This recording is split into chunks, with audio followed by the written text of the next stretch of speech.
ce métier de chef d'orchestre, c'est vraiment d'être un coordinateur. Disons que les musiciens ne sont pas placés géographiquement dans des endroits où ils s'entendent tous facilement quand on est très nombreux.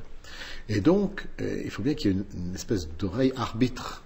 Et c'est pour ça que le mot anglais de conducteur, le conducteur, est quelque chose, ou leader, est quand même beaucoup plus intéressant que le mot chef, parce que c'est quelqu'un qui coordonne les choses. On va prendre la comparaison avec un metteur en scène et des acteurs, on va prendre aussi la comparaison avec un architecte et des maîtres d'œuvre qui, chacun dans leur corps de métier, fabrique un certain nombre de choses. Donc il est là pour, le chef d'orchestre, pour insuffler son interprétation de la globalité. Les musiciens sont au service de la musique qu'ils jouent et pour essayer de se coordonner par rapport à l'arbitre qui est le chef. Voilà, on pourrait faire une petite distinction comme ça. Comment on en arrive là?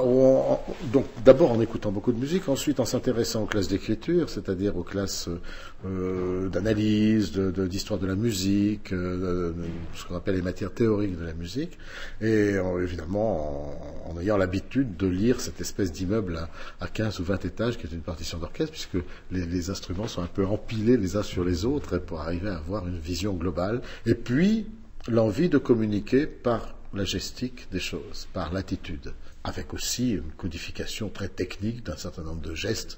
N'oubliez que le musicien a donc son pupitre, sa partition, et puis, dans le coin de l'œil, la possibilité de jeter un œil s'il en a envie, s'il en a besoin pour coordonner les choses. C'est la raison de la baguette. La baguette du chef d'orchestre est une allonge du bras, mais aussi un élément brillant, souvent blanc et éclatant, qui permet d'être visualisé très rapidement pour les musiciens. Alors l'ensemble de Basse-Normandie est un ensemble un peu particulier. D'ailleurs, on remarque qu'il n'y a pas le mot orchestre.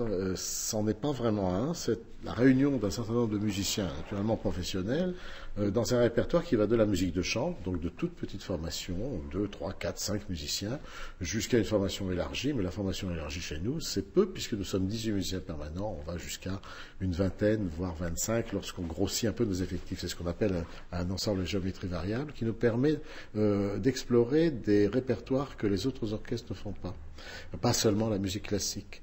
Alors ça peut aller vers la musique accompagnant des films muets pour le cinéma, jusqu'à des collaborations avec le jazz, avec les musiques d'autres cultures. Voilà, tout un tas de domaines dans lesquels, c'est vrai, les orchestres ont souvent des explorations, mais chez nous, c'est une carte de visite que nous avons et que nous aimons bien explorer.